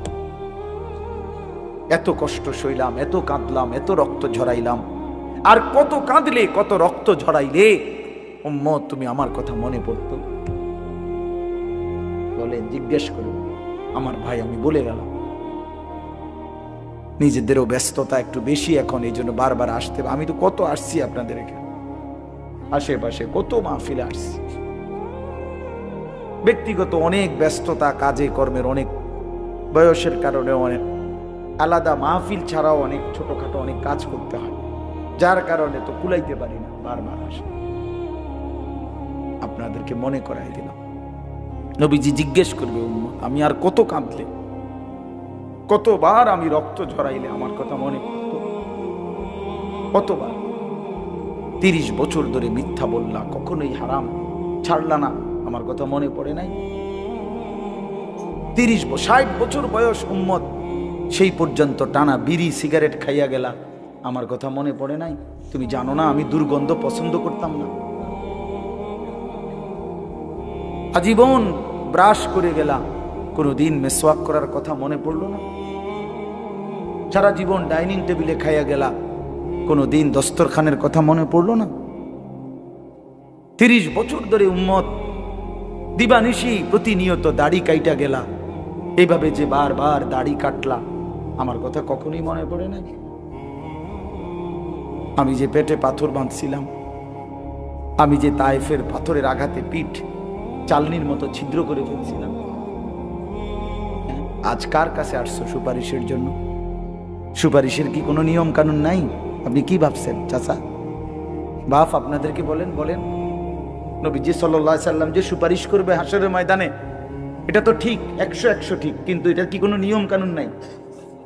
হ্যাঁ, কোনো কাগজপত্র নাই, কিছুই দেখবে না নবী নাকি? কথা বলেন না কেন? কিছুই দেখবে না তো আপনি কি হিসাব করছে বুঝছেন? যদি কোনো হিসাবই না থাকে, কিছুই না থাকে, তো ডান কাঁধে বাম কাঁধে ফেরেশতা লিখলো কেন? আমল নামা রেডি করলো কেন? মিজানের পাল্লায় ওজন হবে কেন? ফুলসেরাত পার হইতে হবে কেন? এটি কি? এগুলো বেহুদা কথা নাকি? তো এই জন্য কোরআন শরীফে স্পষ্ট আছে, বহু নাফরমান পাপী, কোরআন শরীফে আছে, হাসরের ময়দানে আল্লাহ বলেন, ওমান আ'রাযা আন যিকরি ফাইন্না লাহু মাঈশাতান দানকা ওয়া নাহশুরুহু ইয়াওমাল কিয়ামাতি আ'মা। অসংখ্য নাফরমান যারা আমি আল্লাহকে ভুলে গেছিল, আমি আল্লাহ কিয়ামতের দিন তাদেরকে অন্ধ বানিয়ে উঠাবো। কি কোরআনের আয়াত কিনা? ক্বালা রাব্বি লিমা হাশারতানি আ'মা ওয়া ক্বাদ কুনতু বাসীরা। নাফরমান বলবে হাসরের ময়দানে, রব্বুল আলামিন, এটা আপনি কি করলেন মাওলা? আমি তো দুনিয়ার জীবনে দেখতাম, আমি তো পুরাপুরি চোখওয়ালা ছিলাম, আজ আপনি আমারে কেন অন্ধ বানায়া উঠাইলেন? ক্বালা রাব্বি লিমা হাশারতানি আ'মা ওয়া ক্বাদ কুনতু বাসীরা। আল্লাহ তাআলা বলবেন, বান্দা, দুনিয়ার পুরাটা হায়াত তুমি আমারে ভুলে গেছিলা, আজকে হাসরের ময়দানে আমি আল্লাহ তোমাকে ভুলে গেলাম। কাযালিকা আতাতকা আয়াতুনা ফানাসিতাহা ফাকাযালিকাল ইয়াওমা তুনসা। বহুবার আমার আয়াত, বহুবার আমার বিধান মনে কি পড়ে বান্দা? কত লক্ষবার আজান হইছিল, 30 বছরে কত আজান শুনছিলা, কিন্তু আমারে একবারও সেজদা দাও নাই, বারবার ভুলে গেছো আমারে। 30 বছর মিথ্যা বলো, 30 বছর সুদের লেনদেন করেছো, 40 বছর ওজনে কম দিছো, কাস্টমার রে ঠকাইছো, 3 নম্বর মাল রে 1 নম্বর বলে গেছো। 30 বছর তোমার স্ত্রী কোনোদিন পর্দা করে নাই, মেয়েটা কোনোদিন পর্দা করে নাই, বিবি নামাজ পড়ে নাই। 30 বছর 50 বছর টানা লাগাতার তোমার ঘরে প্রতিদিন রঙিন টেলিভিশনে নাচ গান নর্তকীর ছবি নাটক সিনেমা চলতো, এইভাবে কেমনে আমারে ভুলে গেলা বান্দা? বাদদুগা খাওয়াইছি দেখা মনে করছো আর কোনো হিসাব নাই? দুনিয়া তো আমি আল্লাহ খাইতে দেই, এটা তো আমি জন্তু জানোয়ারকেও দেই। কুলু ওয়া তামাত্তাউ কালিলান ইন্নাকুম মুজরিমুন। আল্লাহ প্রত্যেক নাফরমানকে ডাক দিয়ে বলে, নাফরমান, অল্প সময়ের জন্য আমার দুনিয়া খাও, ওয়া তামাত্তাউ, ভোগ করো, তবে মনে রাখো ইন্নাকুম মুজরিমুন, তুমি কিন্তু পাপী। সকালে 8টায় নাফরমান নাস্তা খাইতে বসছো, আল্লাহ বলে খাও, অসুবিধা নাই, বাধা দেব না, বান্দা খাও, কিন্তু মনে রাখিস বেঈমান ফজরের নামাজ পড়ো নাই, এটা শুধু মনে রাখো, পরে হবে, এখন খাও। রাতের 10টা বাজে নাফরমান খাইতে বসলা, আল্লাহ ডাক দিয়ে বলে, বান্দা খাও, অসুবিধা নাই, দুনিয়া এটা আমি কুত্তারেও খাওয়াই, দুনিয়া আমি কুত্তারেও খাওয়াই, তোরে খাওয়াবো না কেন বেটা? খা, ঠিক আছে খা, শুধু মনে রাখবি বেঈমান এশার নামাজ পড়ো নাই, হিসাব রাখছি। হ্যাঁ, ইন্নাকুম মুজরিমুন। আমি একটা ছোট্ট উদাহরণ দিয়ে বুঝবেন, মজার উদাহরণ। আমি কয়দিন আগে একটা জিনিস কিনছি এক লোকের থেকে 100 টাকা দামে, বেটায় কইছে 100 টাকা, আমি বলছি 80 টাকা দিবেন না। হে কইছে রাজি। আমি 100 টাকা মালটা আমারে দিছে, 100 টাকার নোট দিছি, এবারে হেবাটা আমারে 20 টাকা দেন, ফেরত দেন। আর আমি বলছি তো 20 টাকা দেন, আপনি কইছেন রাজি হয়েছেন, হেতে দেয় না। তো পরে আমি বললাম 20 টাকাও নেন, 100 টাকা পুরাই নিয়ে যান, মনে রাখেন শুধু এর দূর যে 20 টাকা জুলুম করে নিছি। বুঝেন নাই কথা? আপনি শুধু এর দূর মনে রাখেন, পর হইব এটি কথা হইব, হাসরের ময়দানে এগুলো কথা হইব, আরো বহুত কথাবার্তা আছে। হাসরের ময়দান তো আর 1-1.5 ঘন্টার না, প্রথম দিনেই 50,000 বছর। তো একদিন করবোটা কি? কথাবার্তাই তৈব। হাসরের ময়দানের একদিন কত? 50,000 বছর। কোরআন শরীফের আয়াতে আল্লাহ বলেন, তাহলে একদিন লাগাইয়া করমুটা কি? কথা হইব অনেক। হ্যাঁ, সময় নিয়ে ফিডা ধীরে ধীরে সুন্দর করে যত্ন করে ফিরে টাঙ্গাইয়া ফিরে। কি মনে করছো বান্দা? এজন্য আল্লাহ তাআলা বলে, বান্দা নাফরমান দুনিয়া ভোগ করবে ইমান, কোনো অসুবিধা নাই। দুনিয়া আমি কুত্তারেও ভোগ করাই, জানোয়ারকেও ভোগ করাই। ऐसे रहे या वैसे रहे, वहां देखना फिर कैसे रहे। দুনিয়া এমনে থাকো আর হেমনে থাকো, সুখে কিংবা দুঃখে, হাসি কিংবা কান্নায়, দুনিয়া একভাবে না একভাবে পার হয়েই যায়। দেখার বিষয় হলো ওইখানে কেমন থাকবে। বুঝেন নাই? এটা বুজুর্গদের কথা, আল্লাহওয়ালারা এটা বলে, এইসে রাহে ইয়া ওইসে রাহে, এমনে থাকো বা হেমনে থাকো, দুনিয়া একভাবে থাকাই হবে, কিন্তু ওয়াহা দেখনা ফির कैसे রাহে, দেখার বিষয় হলো সেখানে কেমন থাকে। আল্লাহ আমাদেরকে বুঝ দান করে। তো আল্লাহ তাআলা আমাদেরকে এখানে 3টা কথা বলছেন, মনে করাইছেন। আপনি 1 মিনিটে শুনেন। 1 নাম্বার কথা হলো, আল্লাহ তাআলা মানুষকে সৃষ্টি করেছেন 7টি ধাপে। কয়টি ধাপে? 1 নাম্বার মাটি, 2 নাম্বার বীর্য, 3 নাম্বার জমাট রক্ত, 4 নাম্বার গোশতের টুকরা, 5 নাম্বার হাড্ডির একটা খাঁচা মানে কঙ্কাল, 6 নাম্বার গোশতের আবরণ মানে হাড্ডির কঙ্কালটার উপরে গোশত লাগাইছেন, 7 নাম্বার রূহ ফুঁকে দিয়ে মায়ের পেট থেকে বের করছে। এই কয়টা হলো ভাই? 7টা। এই 7টার মধ্যে প্রথমটা মাটি। তো এই মাটি থেকে আমাদের সৃষ্টি, কিন্তু পৃথিবীর কোন মাটি থেকে আমাদের সৃষ্টি, আমার উপাদানটা কোনটা ছিল, আমরা কেউ এটা জানতাম না। এবং কত হাজার বছর থেকে মাটিটা আল্লাহ তাআলা আমার সৃষ্টির জন্য এই পৃথিবীতে সংরক্ষণ করছেন।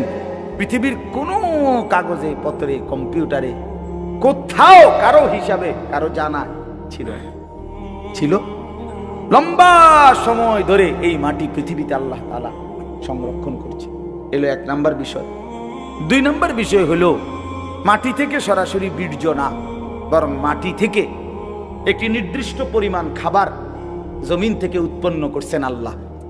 সেই নির্দিষ্ট পরিমাণ খাবার থেকে খাদ্য, শস্য, শাক সবজি, গোশত, মাছ ইত্যাদি, ভাত, চাল, এগুলো আবার একটা নির্দিষ্ট পরিমাণ আমার আব্বা বক্ষণ করছে, বাবা। তো বক্ষণ করার পরে বাবার বীর্য তৈরি হয়েছে। তো বাবা মায়ের একটি নির্দিষ্ট মিলনে কোনো একদিন আল্লাহ তাআলা বাবা মায়ের উভয়ের বীর্য একত্রিত করে মায়ের জরায়ুর মধ্যে স্থাপন করেছেন।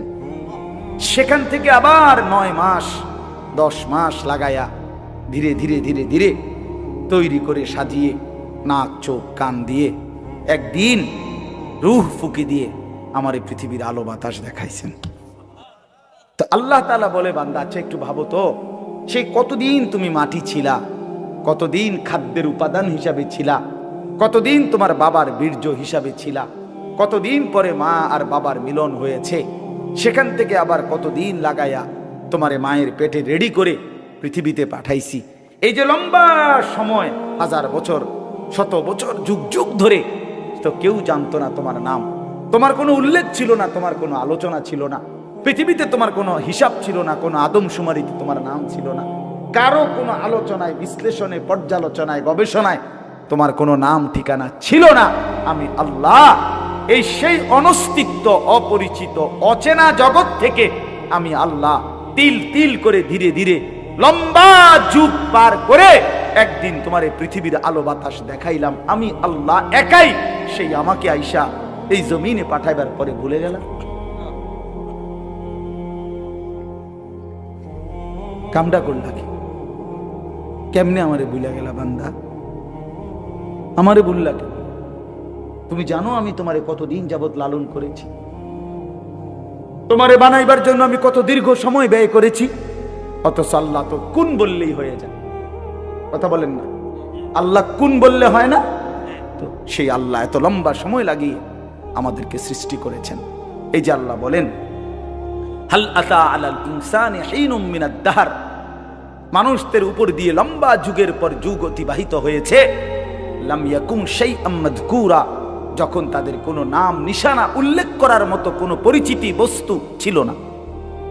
ইন্না খালাকনাল ইনসানা মিন নুতফাতিন আমশাজ, আল্লাহ বলেন এরপরে নির্দিষ্ট একটা সময়ে স্বামী স্ত্রী উভয়ের মিশ্র বীর্য থেকে আমি আল্লাহ মানুষকে সৃষ্টি করেছি।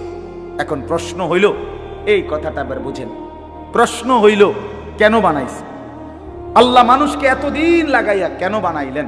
তো আল্লাহ তাআলা বলেন, নাবতালিহি নাবতালিহি, বান্দা এত লম্বা সময় লাগিয়ে তোমাকে বানিয়েছি পরীক্ষা করার। কি করার জন্য? এই আর 5টা মিনিট, এই কথা শেষ। পরীক্ষা করার জন্য, পরীক্ষা করার জন্য, পরীক্ষা করার জন্য, পরীক্ষা করার জন্য। পরীক্ষা কি? পরীক্ষা হইল আমি তোমার একটা নির্দিষ্ট হায়াত দিলাম, কাউরে 60, কাউরে 70, কাউরে 50, কাউরে 30, কাউরে 90, যাকে যেটুকু হায়াত দিছি, দুনিয়ায় থাকতে দিছি, এটুকু সময়ে পরীক্ষা করতে চাচ্ছি তুমি কি জান্নাতে যেতে চাও না জাহান্নামে। এই পরীক্ষা, এই পরীক্ষার জন্য পৃথিবীতে থাকতে দিছি। বইয়া বইয়া বাত কতটি খাওয়ানোর লাগে, এনে বন সাবানের লাগে না, আর সিরিয়া খাওয়ানো, গপ পারনের জন্য না, আর বিড়ি খাওয়ার জন্য না, আর চা দোকানে আলাপ করার জন্য না, আর মোবাইল টিপার জন্য। আল্লাহ বলেন পরীক্ষা করার জন্য। এখন আসেন, আল্লাহ তাআলা বলেন, বান্দা আমি যদি প্রশ্ন করি আল্লাহকে, আল্লাহ আমি পরীক্ষায় উত্তীর্ণ হওয়ার জন্য, আমি জান্নাতের রাস্তা পাওয়ার জন্য আপনি আমারে কি দিছেন? আমি পরীক্ষায় উত্তীর্ণ হওয়ার জন্য আমারে দিলেন কি? তো আল্লাহ তাআলা বলেন, আমি তোমারে 3টা জিনিস দিছি। কয়টা জিনিস? 1 নাম্বার, আমার সমস্ত হুকুম মানার যোগ্যতা আমি তোমার পুরা শরীরের মধ্যে 100 দিয়েছি। এমন একটি হুকুম নাই যেটা তোমার দেহে পালন করার মতো সক্ষমতা নাই, এমন কোন বিধান আমার নাই। আমি আল্লাহ শরীরটাকে এমন যোগ্যতা দিয়েই বানাইছি যে আমার ইবাদত 100 মানার মতো যোগ্যতা সম্পূর্ণ বডি এটা। সুবহানাল্লাহ, কারণ এটা আমি বানাইছি। কে বানাইছে? আল্লাহ বানাইছে। মনে করেন আমারে বলছে রুকু দিত, কিন্তু আমার কোমরটাই মনে করেন বাঁকা হয় না, সোজা। তো তাইলে না আমি বলতাম যে আল্লাহ আপনি আমার উপরে জুলুম করছেন, আমার কোমরে বাঁকা হয় না, আপনি আমারে কোন কি দিতাম? রুকু দিতাম। এটা কি এমন? আমারে আল্লাহ বললেন সেজদা দিতে, কারণ আমি নিচের দিকেই যাইতে পারি না, ঠিক আছে না? আমি নিচের দিকে যাইতে পারি, আমার কোনুইও ভাঙ্গে না, আমার হাঁটুও ভাঙ্গে না, তা আমি সেজদা দিব কেমনে? এমন যদি হতো তাইলে না আপনি বলতেন যে আমারে আল্লাহ তাআলা জুলুম করছে। কিন্তু আমাদের কি সেজদা দেওয়ার মতো সক্ষমতা জরিলের মধ্যে আছে? আছে কিনা বলেন না কেন? রাত হইছে দেখে আমি বাড়াইতে চাচ্ছি না, বুঝাইতে চাইলাম আল্লাহ তাআলা আমাদেরকে ওযু, গোসল, নামাজ, রোজা, হজ, যাকাত, জিকির, তেলাওয়াত, দান, সাদাকা, সমস্ত গুনাহ থেকে বাঁচার পরিপূর্ণ যোগ্যতা আমাদের শরীরের মধ্যে দিয়েই আল্লাহ আমাদেরকে বানিয়েছেন। এই জন্য আল্লাহ বলেন 1 নম্বরে ফাজআলনাহু সামিআম বাসীরা, আমি তোমাকে শুনবার জন্য কান দিয়েছি, দেখবার জন্য চোখ দিয়েছি। উদাহরণস্বরূপ 2টা বলছে, উদ্দেশ্য পুরা দেহ আমি সাজিয়ে দিছি যাতে করে আমার সমস্ত হুকুম মানতে পারো, নিষেধগুলো ছাড়তে পারো। এমন একটা বলো যেটা তোমার শরীরের সাথে মানানসই না, মানানসই। নবীজির একটা তরিকা বলেন যেটা আপনার আমার দেহের সাথে মানানসই না, এমন কি আছে? এমন কিছু? 2 নাম্বার কি দিলাম? 2 আর 3 একসাথে, ইন্না হাদাইনাহুস সাবিলা, আল্লাহ বলেন শুধু শরীর দিয়া ছাইরা দেই নাই, বরং আমি তোমাদেরকে আমাকে মানবার জন্য রাস্তা পথ দেখিয়েছি, রাস্তাও বলে দিয়েছি। তার মানে তাফসীরে লিখছে দুইটা। এক নাম্বার হলো আমি আল্লাহ তোমাকে জান্নাতের রাস্তা, পরীক্ষায় উত্তীর্ণের রাস্তা পাওয়ার জন্য, বুঝাইয়া দেওয়ার জন্য নবী এবং রাসূল আর নবী রাসূলদের পরে যুগে যুগে উলামায়ে কেরাম তোমাদের কাছে দিয়েছি, যারা তোমার জান্নাতের রাস্তা, হেদায়েতের রাস্তা, আল্লাহকে পাওয়ার রাস্তা, পরীক্ষায় পাশ করার রাস্তা শতভাগ বলে দিয়েছে। এই কটা হলো দুইটা। এক হলো শরীরের মধ্যে মানার কি দিছি, যোগ্যতা দিছি। দুই হলো বুঝাইয়া বলার জন্য নবী রাসূল এবং এরপরে উলামায়ে কেরামকে দিয়েছি, ঠিক কি না? তিন নাম্বার, বুঝবার জন্য আমি আল্লাহ আসমানি কিতাব দিয়েছি। সুবহানাল্লাহ। তে এখন কি সমস্যা কও বান্দা? বুঝছেন আমার কথাটা? এটাই শেষ কথা। আপনি বলেন, আপনি নষ্ট হইলেন কেন? আমি নষ্ট হইলাম কেন? ছেলেরা চরিত্রহীন হইলা কেন? কেন নামাজ পড়ো নাই? শরীরে কোনো যোগ্যতা ছিল না এজন্য? কেন নামাজ পড়ো নাই? কেউ বুঝাইয়া বলার ছিল না এজন্য? কেন নামাজ পড়ো নাই? কোনো কিতাবে লেখা দেখতে পাও নাই এজন্য? বলেন না কেন? কথা বলেন না কেন? তাইলে আল্লাহ তাআলা আমাদের আল্লাহকে মানার যোগ্যতা শরীরে দিয়েছেন, বুঝাইয়া বলার জন্য নবী রাসূল এবং তারপরে উলামায়ে কেরাম দিয়েছেন, বুঝবার জন্য কিতাব দিয়েছেন। তো আল্লাহ বলেন এবার আমি শুধু দেখতে চাই ইম্মা শাকিরা ওয়া ইম্মা কাফুরা, কে কে এই তিনটি জিনিস পাওয়ার পরেও কে কে আমার অনুগত আর কে অবাধ্য। ঠিক আছে, চলো খাও, খাও দাও, ফুর্তি করো, দুনিয়া ভোগ করো, শুধু আমি খেয়াল রাখতেছি যে অনুগত কে, অবাধ্য। কথা বুঝছেন না? হিসাব হইতে আছে, হিসাব হচ্ছে। কথা বলেন না কেন? ডানে বামে কেউ লিখতেছে, হিসাব হচ্ছে। আল্লাহ বলেন পরেও হিসাব খাতাপত্র পরে দেখাম, এখন খাও। ওই যে একটু আগে বললাম, আল্লাহ বলছে দুনিয়া খাও বান্দা, শুধু মনে রাখো তুমি বাটফার। শুধু এটা মনে রাখো, ভাত খাও কোনো অসুবিধা নেই, যে তুমি যে সিটার, শুধু এই কথাটা মনে রাখো। তুমি হারাম খোর, তুমি সুদ খোর, ঘুষ খোর, তুমি নির্লজ্জ, বেহায়া, বেহায়া, বেহায়া। আল্লাহর হুকুম যে মানে না সেটা বেহায়া। এই আল্লাহ বলেন এবার যারা অবাধ্য, আমার নাফরমানি করলো, আমি তাদের জন্য ইন্না আ'তাদনা, এই চতুর্থ আয়াত, ইন্না আ'তাদনা লিল কাফিরিনা সালাসিলা ওয়া আগলালা ওয়া সাইরা, আমি আমার নাফরমান বান্দাদের জন্য আখিরাতে রেডি রাখছি তিন জিনিস। কয় জিনিস? এক নাম্বার, আগুনের শিকল, 70 গজ লম্বা, 70 হাত লম্বা আগুনের শিকল। হ্যাঁ, 70 জিরাআন ফাসলুকু, 70 হাত লম্বা আগুনের শিকল রেডি রাখছি, যেটা দিয়ে তোমারে পেঁচানো হবে, বাঁধা হবে। আর কি? আগলালান, 2 নাম্বার হলো তোমার জন্য আমি আল্লাহ তাআলা বেড়ি রাখছি, যেটা দিয়ে তোমার 2 হাত কনুইয়ের সাথে, কাঁধের সাথে বাঁধ দেওয়া হবে।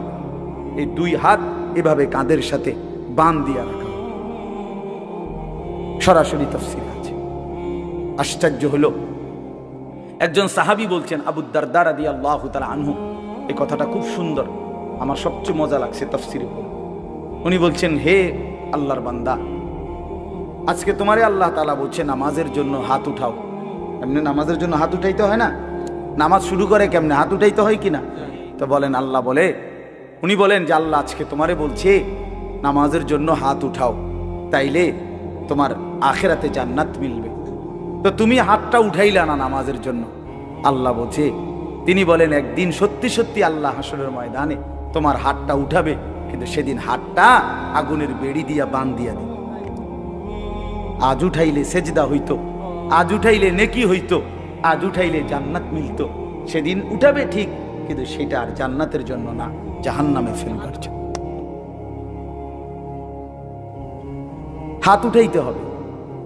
হাত কি উঠাইতে? আজ তো সুন্দরভাবে উঠাইলা না, আজ উঠাইলে নেকি হইতো। ও সাইরা, আল্লাহ বলেন আর আমি রেডি রাখছি সমস্ত নাফরমানের জন্য জাহান্নামের আগুন। এরপরে ইন্নাল আবরারা, শেষ, ইন্নাল আবরারা ইয়াশরাবুনা মিন কাসিন কানা মিজাজুহা কাফুরা। আল্লাহু আকবার। আল্লাহ তাআলা বলেন আমি আমার নেককার বান্দাদের জন্য রেখেছি সুগন্ধিময় জান্নাতের ঝর্ণা কাফুর। এই কাফুর একটি ঝর্ণার নাম, জান্নাতের একটি স্পেশাল ঝর্ণা। এই কাফুর ঝর্ণা থেকে মিশ্রিত সুগন্ধিময় পানীয় শরাব আমি আল্লাহ আমার বান্দার জন্য জান্নাতে রেডি রাখছি। আমি মেহমানদারি করব শরাব দিয়ে, দুনিয়ার এই শরাব না, দুনিয়ার এই মদ না, জান্নাতের কাফুর মিশ্রিত শরাব। সুবহানাল্লাহ, সুবহানাল্লাহ। এই পানীয় এরপরে আরো আছে, আরো কি কি দিব এটি আমরা পরে শুনি, আগে পানিটা খান। এরপর রাইতে গেছে, আর বেশি দরকার নেই, বাকিগুলো আছে সামনে। আইনান ইয়াশরাবু বিহা ইবাদুল্লাহ ইউফাজ্জিরুনাহা তাফজীরা। রব্বুল আলামিন বলেন, অত্যন্ত সুগন্ধিময় শরাব দিয়ে আমি আমার বান্দাকে জান্নাতে আপ্যায়ন করব। ওই যে বললাম একটু আগে, মাওলানা বললেন দাউদ আলাইহিস সালাম কিতাবের মধ্যে আছে ৭০,০০০ বছর ধরে আল্লাহর কালাম তেলাওয়াত করার পরে আল্লাহ তাআলা বলবেন, জান্নাতি বান্দা আর শুনবা কিনা? জান্নাতি বান্দা বলবে শুনবো। আল্লাহ রব্বুল আলামিন তখন বন্ধুকে বলবেন, বন্ধু আমার, এবার আপনি আমার জান্নাতি বান্দাদেরকে আমার কালাম তেলাওয়াত করে শোনান।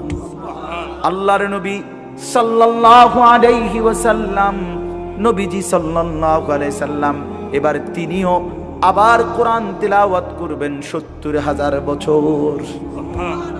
জান্নাতীরা পাগল পারা হয়ে শুনবে। তুমি যুবক আজকে গান শুনে নাও, আমি অপেক্ষায় আছি জান্নাতে শুনবো ইনশাআল্লাহ। তুমি দুনিয়ার নর্তকী দেখে নাও, আমি অপেক্ষায় আছি জান্নাতের ৭০,০০০ হুর একসাথে দেখব। বেকুব ভাবব না আমরা রে, হুজুররা রে, হ্যাঁ বেউকুব মনে করে না ছেলেরা। তুমি ভাত খাইয়া বড় হইলে, আমি চিড়া খাইয়া বড় হয়েছি না, আমি বেকুব হইতাম কা? তুমি ফাঙ্গাস তেলাপিয়া খাইলে আমি খাইছি না নি? ফার্মের মুরগা কক মুরগা কি আমগো বাইতে রাঁধছে না তো আর কি তা? হ্যাঁ, এই জন্য ৭০,০০০ বছর জান্নাতি এবার রাসূলুল্লাহ সাল্লাল্লাহু আলাইহি ওয়াসাল্লামের কণ্ঠে কোরআন শুনবে। আল্লাহু আকবার।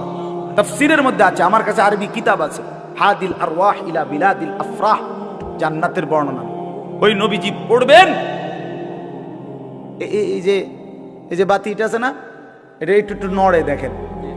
এই রাসূলুল্লাহ সাল্লাল্লাহু আলাইহি ওয়াসাল্লাম কিতাবে আছে, আল্লাহর নবী কণ্ঠে, দাউদ নবীর কণ্ঠে আল্লাহর কালাম যখন পড়বেন, জান্নাতের গাছগুলো দুলবে, জান্নাতের হুরেরা নাচবে।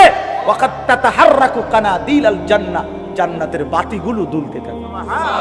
তাতাহাররাকু মানে হলো নড়বে, জান্নাতের বাতিগুলো মজা পাইবে। যে করছে কি রে, কি পড়লো রে? আমরা ১৪৫০ বছর পরে এখনকার কারি হিসাবরা কোরআন শরীফ পড়লেই তো পুরা মজমা আল্লাহু আকবার কইয়া বলে। আচ্ছা হ্যাঁ কি তো এটা নবীজি পড়লে এটা কারবারটা কি হবে? ১৫০০ বছর পরে আইয়া কেউ পড়লে কোরআন, পাবলিক আমরা পাগল হয়ে যাই। এই সময়টা আল্লাহ তৌফিক দান করে। আচ্ছা শেষ হইল না নবীজির তেলাওয়াত? এইবার আল্লাহ বলবেন, আমার বান্দা আর শুনবানি? তো জান্নাতি বান্দা বলবে, আল্লাহ আর শোনাবে কে? আখিরি বন্ধুই তো শুনাইছেন, আপনার সবচেয়ে প্রিয় বন্ধু, শ্রেষ্ঠ বন্ধুই তো তেলাওয়াত করে ফেলেছে, তাহলে এখন আর শোনাবে কি? আর তো কেউ নেই। রব্বুল আলামিন তখন বলবে, আমার বান্দারা, এই পৃথিবীর সমস্ত কণ্ঠ, সব সুর যেই মালিকের দেওয়া, যিনি সৃষ্টি করেছেন, যিনি দিয়েছেন, তার জবানে শুনবা না? তিনি কে? তিনি কে? আরো জোরে বলো, এটা কে? সুবহানাল্লাহ। তো আল্লাহ তাআলা বলবে, এবার যুগে যুগে যেই আসমানি কিতাবগুলো আমি নাজিল করেছিলাম, আমি মালিকের জবানে শোনো, আমার কুদরতি কণ্ঠে শোনো বান্দা, আমি শুনাই, আমি শুনাই। আমি একটা বলার উদ্দেশ্য ছিল এই কথাটা। আল্লাহ যখন তেলাওয়াত শুরু করবেন, তখন আল্লাহ তাআলা ফেরেশতাদেরকে বলবেন, ফেরেশতারা শরাবের প্রতিটা গ্লাস আমার জান্নাতি বান্দাদের জন্য শরাবের গ্লাস আমার সামনে আনো। আমি নিজ হাতে আমার বান্দাদেরকে এক একজনকে আমি আল্লাহ নিজে জান্নাতের শরাব পান করাবো। ওয়াসাকাহুম রাব্বুহুম শরাবান তাহুরা, ওয়াসাকাহুম রাব্বুহুম শরাবান তাহুরা। আমার তো বলা নাই, নাহলে শুরু করে কইতাম, কোনো কামে রইলাম না। আমার তো আসলে কণ্ঠ নাই, এমনি বেনবে নাই আর কি।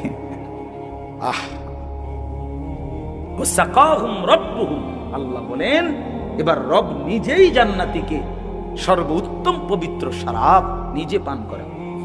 আল্লাহ বলবে আমার হাত থেকে নাও বান্দা, আমার হাত থেকে। আল্লাহ আমাদের সবাইকে কবুল করে, আল্লাহ ভালো হওয়ার তৌফিক দাও। ছেলেরা বাবা নামাজ পড়ো, বাপ নিজের নষ্ট করো না। আবারও বলছি, একটু পরে আমরা যার যার সাথে আলাদা আলাদা, এজন্য ঠেলা ঠেলি ধাক্কা ধাক্কি না করি, নিজেদের মধ্যে মনোমালিন্য না করি, ঝগড়া না করি, নিজেদের মধ্যে কোনো রকমের দূরত্ব তৈরি করার কি দরকার? সবাই মিলে মানুষকে আল্লাহর দিকেই ডাকা দরকার, আল্লাহর ফেরি করা দরকার, আখিরাতকে ফেরি করা দরকার। আল্লাহ আমাদের সবাইকে ভালো রাখেন, কবুল করেন।